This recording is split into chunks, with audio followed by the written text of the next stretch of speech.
los trasladan, pero los presos que entregan ahí, si eso lo limpian, no pasarán 3 meses que adentro vuelvan a ver armas allá adentro. 2 años casi esperando un juicio, nunca se lo han hecho. Esa es otra cosa, tomando la palabra. Nunca se lo han hecho, porque siempre hay un inconveniente y no le han hecho el juicio y ahí pagan una cosa que no hizo ni nada. Testimonios de lo que sucede en las cárceles, el 90% de los presos no tienen sentencia y están pagando una condena sin saber si son culpables o inocentes. Eso es uno de los primeros problemas, o los principales problemas de penitenciarios del país. Se incorpora al panel de invitados Roberto Briceño León, quien es coordinador del Observatorio Venezolano de Violencia. Estábamos hablando del hacinamiento, de la mala gestión, la mala administración, los retrasos procesales que hay. ¿Cómo podemos comenzar a solucionar el problema de las cárceles? Hay que construir nuevas cárceles, es un problema de infraestructura carcelaria. Tenemos 34 cárceles en el país, hay hacinamiento, hay sobrepoblación. ¿Cómo podemos comenzar? Sin lugar a dudas que hay que construir nuevas cárceles en Venezuela. Pero las cárceles no son 4 paredes en las cuales hay un depósito de hombres. La cárcel es una relación social. La cárcel es una relación entre las personas de una sociedad que por algunas decisiones llevan a algunos individuos a estos lugares. No ganamos nada con construir nuevas cárceles si no hay un proceso de fortalecimiento de la norma y de la ley, si no existe una idea clara de lo que se está buscando con la cárcel, si no existe un refuerzo de lo que es el sistema normativo general de la sociedad. La cárcel en una sociedad tiene diversas funciones. Una de ellas, la más común, es castigar.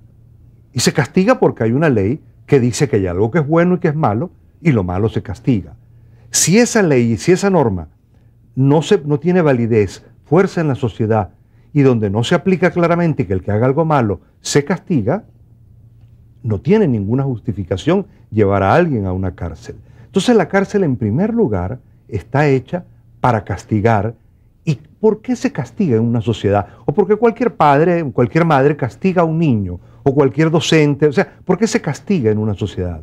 Se castiga fundamentalmente para reforzar el valor de la ley y de la norma. Y además que esa persona cumpla su castigo, pero cuando salga de la cárcel pueda reinsertarse en la sociedad, pueda servir al país.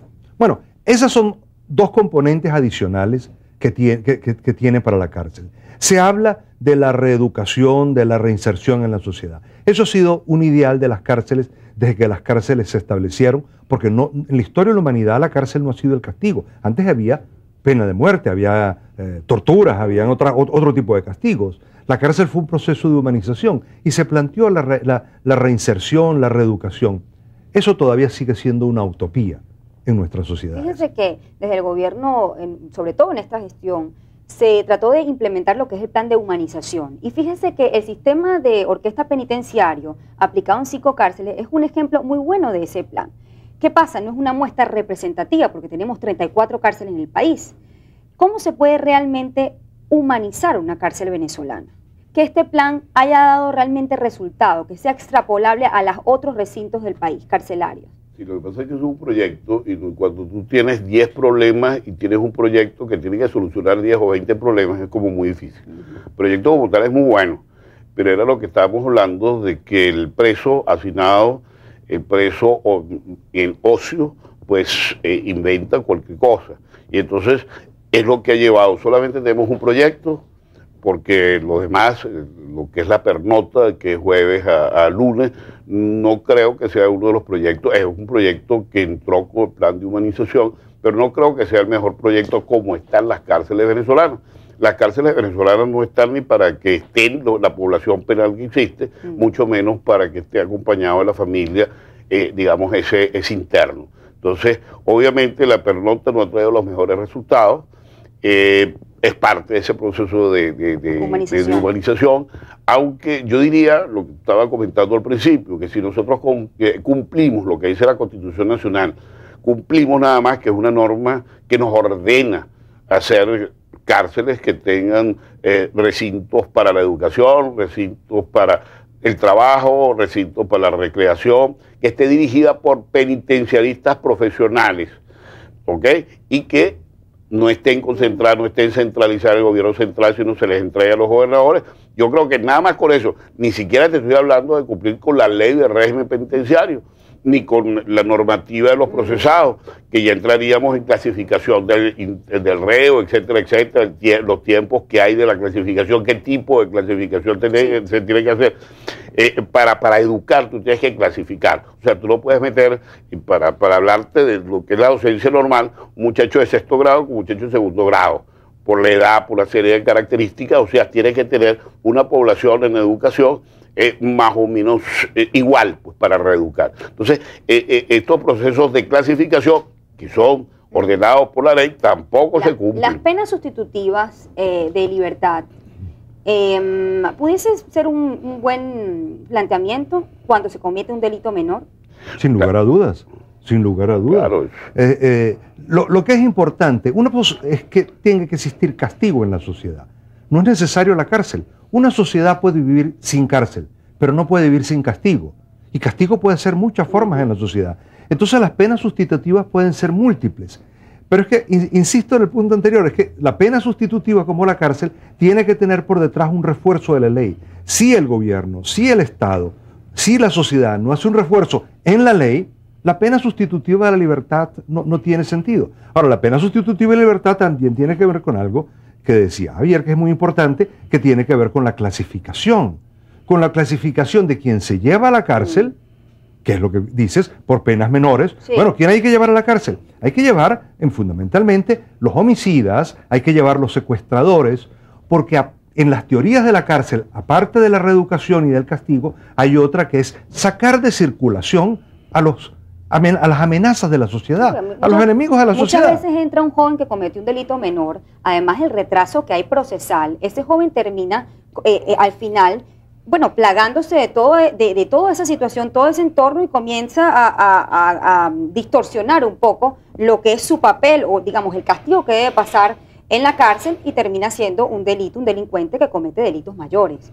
Claro, porque para el funcionario que tiene que cumplir con unas metas que le dan, es más fácil detener a este joven menor que se robó cualquier cosa, pero no ir a buscar los homicidas. Claro. Y el gran drama de la sociedad venezolana es los homicidas, es el secuestro. A esos son los que hay que buscar, a esos son los que hay que castigar, y esos son los que tienen la mayor impunidad en el país. Fíjense que desde el gobierno se va a crear un ministerio para la ayuda integral penitenciaria.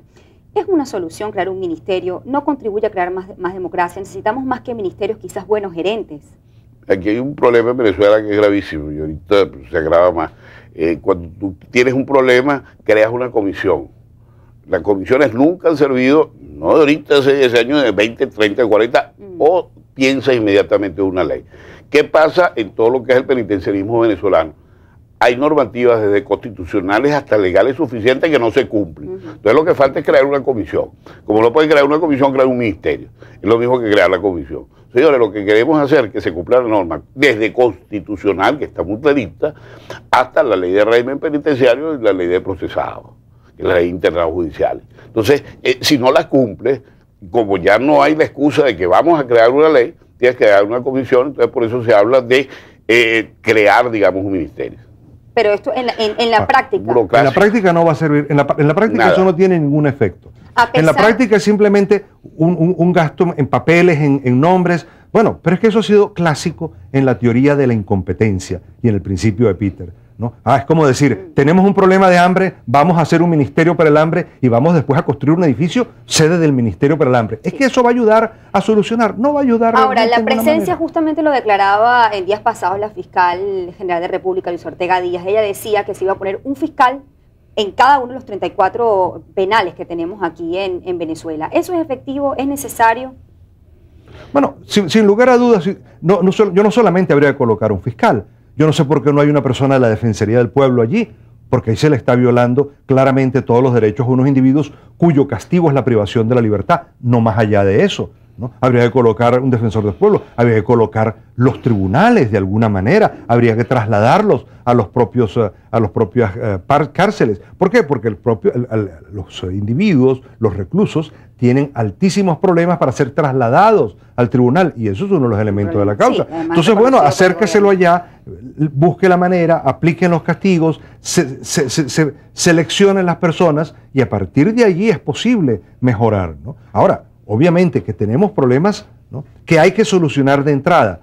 Hace 20 años en el país se estaba buscando una solución para que los presos no tuvieran chuzos, que eran esos cuchillos que hacían con la pata de la cama y con lo otro. Bueno, ahora el problema es cómo los presos no tienen ametralladoras, cómo no tienen fusiles largos. Además, ¿cómo llegaron esas armas allí? Sin lugar a dudas. Entonces, parte de la solución tiene que ver con la manera como se controlan y quienes controlan, ¿no? Porque pareciera que quienes debieran ser parte de la solución, como es la Guardia Nacional y el Servicio Penitenciario que se encarga de esto por parte del Ministerio, realmente lo que son es parte del problema. Nosotros tenemos que hacer una pausa para seguir conversando cómo podemos solucionar el problema de las cárceles en Venezuela. Al regreso voy a leer los mensajes que nos envían a través de nuestro Twitter, @solucionesgb. Hacemos una pausa y ya regresamos.